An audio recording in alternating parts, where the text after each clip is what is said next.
자, 앞 영상에 이어서 영국의 자유주의 개혁과 러시아의 발전 보도록 하겠습니다. 자, 영국의 자유주의 개혁 그 내용 다 살펴보고 연표의 내용 추가하겠습니다. 자, 그리고 아까 프랑스 관련해서 교과서 안 봤는데요. 이거 끝나고 같이 볼게요. 영국의 자유주의 개혁입니다. 특징 보시면 의회가 주도했다라는 겁니다. 자, 기억이 나시겠지만 영국에서 두 차례 혁명이 발생했고요. 명예혁명 이후에 메리와 윌리엄 공동왕이 등장했습니다. 그리고 그 뒤에 앤 여왕이 등장했고 후사가 없자 독일의 하노버 공을 영국의 왕으로 모셔왔어. 그래서 하노버 왕조가 성립되었고 그렇게 국왕이 된 조지 1세는 영국에 대한 사정도 잘 몰라. 심지어 영국말도 할 수 없어. 그렇기 때문에 사실상 통치자로 군림하지만 통치는 사실상 의회가 이제 주도가 되는 내각 책임제가 형성되었다라고 했습니다. 의회 주도의 점진적인 자유주의 개혁 시행이라는 영국상의 특징을 잘 기억하고 계셔야 된다. 자, 그래서 영국에서는 어떻게 자유주의 개혁이 이루어졌는가? 종교, 정치, 경제 세 분야로 나눠서 봐야 합니다. 첫 번째 종교부터 보도록 하죠. 대략 시기별로 넣은 겁니다. 심사법이라고 하는 것이 폐지가 됩니다. 그러니까 원래 심사법이 뭐였냐면 영국 혁명 당시에 찰스 2세 때 제정된 법입니다. 그러니까 물론 국왕이었던 찰스 2세가 만든 법은 아니고요. 의회가 찰스 2세를 견제하기 위해 만들었어. 왜? 찰스 2세가 당시에 가톨릭 교도들을 등용하고 가톨릭 교도들을 굉장히 밀어주려는 모습을 보였기 때문에 이에 찰스 2세를 견제하기 위해서 국교도들만 관직을 허용할 수 있다라고 하는 것을 지금 법으로서 제정을 했습니다. 그것이 심사법이었습니다. 이것을 폐지했다. 1828년이에요. 자, 그리고 가톨릭에 대한 종교적 차별도 가해졌었는데 이런 것들을 해방시켜버렸다. 가톨릭 해방법 제정, 심사법 폐지와 세트로 기억하고 계셔야 됩니다. 자, 그 다음 정치입니다. 정치. 제1차 선거법 개정 기억을 해두셔야 합니다. 이미 기출이 되었던 부분이기 때문에 더욱 그렇습니다. 자, 부패선거구를 폐지했고요. 도시의 신흥상공업자들에게 선거권을 부여했다라고 나와 있어요. 그러니까 영국은 이때가 이미 19세기 초죠. 18세기 말부터 산업혁명이 시작되면서 도시의 상공업자들이 굉장히 성장하고 있었다라는 겁니다. 자, 그리고 부패선거구는 무엇이냐? 우리가 시민의 대표로서 의원을 선출하죠. 그러니까 예시로 들자면 우리 춘천의 사례로 들어보죠. 강원도의 사례를 들어봅시다. 자, 지금 과거에 춘천의 인구와 원주의 인구가 각각 20만 명으로 같았어요. 그러면 20만 명당 국회의원 1명을 선출하도록 해. 그래서 춘천에서 국회의원 1명, 원주에서 국회의원 1명을 선출합니다. 그런데 산업혁명이 가속화되면서 원주라는 도시는 사실상 사라져버리고 춘천의 인구가 3배가 늘었어. 60만이 됐다라고 봅시다. 자, 그렇게 되면 실제로는 춘천에서 국회의원을 3명 선출하고 원주에서는 국회의원을 선출하지 않는 것이 맞아. 그런데 여전히 춘천에서도 1명, 원주에서도 1명씩 선출하고 있었다라는 거예요. 이거는 시민들을 대표하는 그 대표성이 지켜지지 않는 것이죠. 그러한 선거구들을 부패 선거구라고 했습니다. 영국에 그런 도시들이 많았다라는 거야. 자, 이런 것들을 없애버리고 선거구를 재조정하고 그리고 새롭게 성장한 신흥 상공업자들에게 선거권을 부여했다. 그런데 여기서 선거권을 부여받지 못한 계층은 또 화가 나겠죠. 그래서 이 도시의 노동자들이 인민헌장이라고 하는 것을 발표해서 보통선거를 요구합니다. 이런 운동을 차티스트 운동이라고 해요. 이 두 개는 사실상 세트로 묶어놓고 기억을 하셔야 된다. 자, 그래서 노동자들이 인민헌장, 이것을 차티즘이라고 하는데 이것을 발표하고 보통선거를 요구했고요. 또 비밀선거, 비밀투표를 시행하라 라는 것을 요구합니다. 자, 그리고 경제입니다. 경제. 자유무역을 권장하기 위해서 곡물법을 폐지했습니다. 그러니까 곡물법이라고 하는 것은 자국의 농업을 보호하기 위해서 시행했던 법인데, 이런 것들이 곡물의 가격 상승을 이끌었고, 그러다 보니 임금 노동자의 임금이 높아져 이런 것들을 위해서 곡물법을 폐지하라 이렇게 얘기를 했던 것이고요. 그리고 항해법도 폐지합니다. 항해법, 이거 언제 만들어졌어요? 사실상 크로멜 때 만들어졌다라고 했죠. 이런 것들을 폐지함으로써 영국에서 자유무역 체제가 수립되는데 영향을 주었다.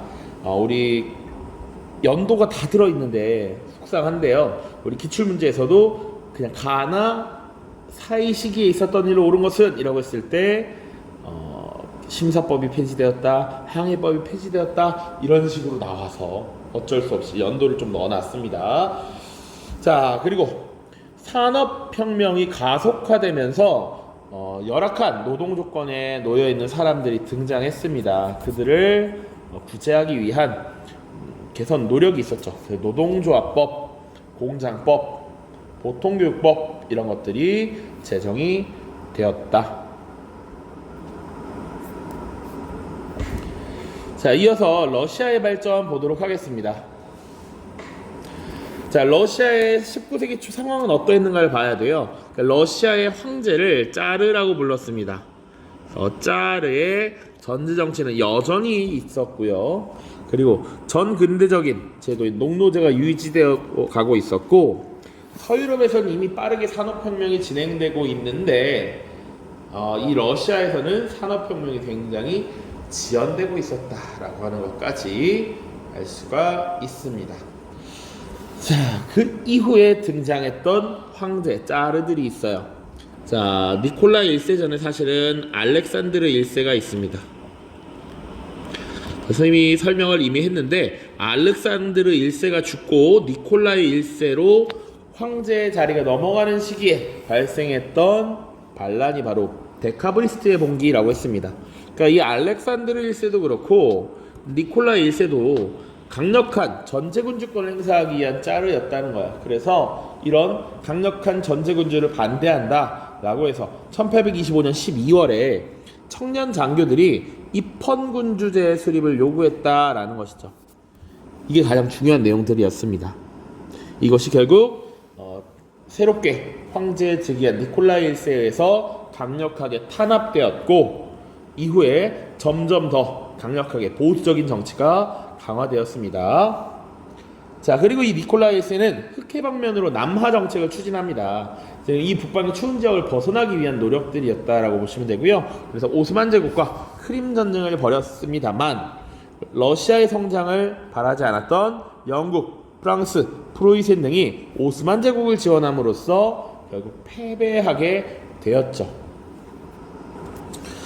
그리고 이 니콜라이 1세는 전쟁 중에 죽고, 뒤를 이어서 알렉산드르 2세가 즉위하게 됩니다. 자, 알렉산드르 2세 때는 여러 가지 문제에 직면합니다. 이 사회가 굉장히 낙후되어 있었고, 이 데카브리스트의 봉기뿐만 아니라 사회적으로 불만이 계속 늘어나고 있었다라는 것이지. 그래서 나름의 내정 개혁을 추진하려고 시도했고요. 그 중에 하나로 발표된 것이 바로 농노해방령입니다. 기존의 전 근대적인 이 사회의 유지였던 농노 해방을 선포함으로써 시민들을 더 늘리고 나름의 반발을 무마시키려고 했던 것이죠. 그러나 이 농노에서 해방되기 위한 조건들이 까다로웠기 때문에, 농민들이 부담하기 어려운 내용들이었기 때문에 실질적인 혜택을 주지 못했고, 그리고 짜르가 여전히 강력한 권한을 행사함으로써 국가가 빠르게 뭔가 발전하기 어려운 이런 상황에 직면을 했다. 자, 그래서 당시 러시아의 지식인들은 이런 황제 중심 혹은 관료 중심의 위로부터의 개혁이 불가능하다라고 생각을 했고, 그래서 하층민들을 계몽시켜서 아래로부터의 혁명을 지금 추진하려고 했습니다. 그것이 브나로드 운동이었습니다. 이 브나로드는 러시아어로 민중 속으로라는 의미예요. 민중 속으로 뛰어들어서 이 민중들이 더 많이 교육을 받고 더 많이 깨우치기를 지금 목적으로 했던 것이고, 농민들이 깨우침을 얻으면 이 아래로부터 변화를 만들어내려고 했던 것이죠. 그러나 이것도 결국 실패하게 됩니다. 자, 이 브나로드 운동이 실패하면서 사실은 두 세력들이 나타나는데요. 이거 아무 의미 없다라고 하는 허무주의에 빠지는 사람들이 있었고, 혹은 이제 정부, 관료 이런 것들을 부정하는 무정부주의자들이 나타나기도 합니다. 자, 그래서 일부 세력이 무정부주의자가 되면서 황제나 국가, 권력 이런 것들에 대한 테러 이런 것들이 벌어지게 된다. 그래서 당시 짜르였던 알렉산드르 2세를 암살하게 되는 이런 사건이 발생하고요. 그 이후에 즉위하게 되는 알렉산드르 3세에 의해서 짜르의 전지 정치가 강화되는 이런 반동적 성격이 나타난다. 자, 그 이후의 역사는 우리 교과서에는 훨씬 뒤에 있는 부분이지만 간단하게 땡겨오면 알렉산드르 3세 때 전지 정치 강화되고요. 그 뒤를 이은 니콜라이 2세 때는 일본과 러일 전쟁을 벌이게 됩니다. 1904년에 시작해서 1905년 강화 조약을 체결하게 되죠. 그래서 포츠머스 조약이라고 하는 것을 체결해. 그래서 사실상 일본의 한국 지배를 인정하게 되는 요 조약이었고요. 그 이후에 내부적인 소요 사태, 피해, 일요일 사건이 발생해서 다시 한번 혼란으로 빠져들게 된다. 그리고 1917년이 되면 러시아 혁명이 발생하면서 사회주의로의 전환이 나타나는 것이죠. 자, 이제 내용 다 정리했으니까 연표를 하나 합쳐보도록 하겠습니다. 자, 우리 여기 1832년, 38년, 61년 이런 거 빠져있죠? 1832년에는 지금 영국에서 1차 선거법 개정이 있었고요. 이때 도시의 신흥 상공업자들이 선거권을 획득했습니다.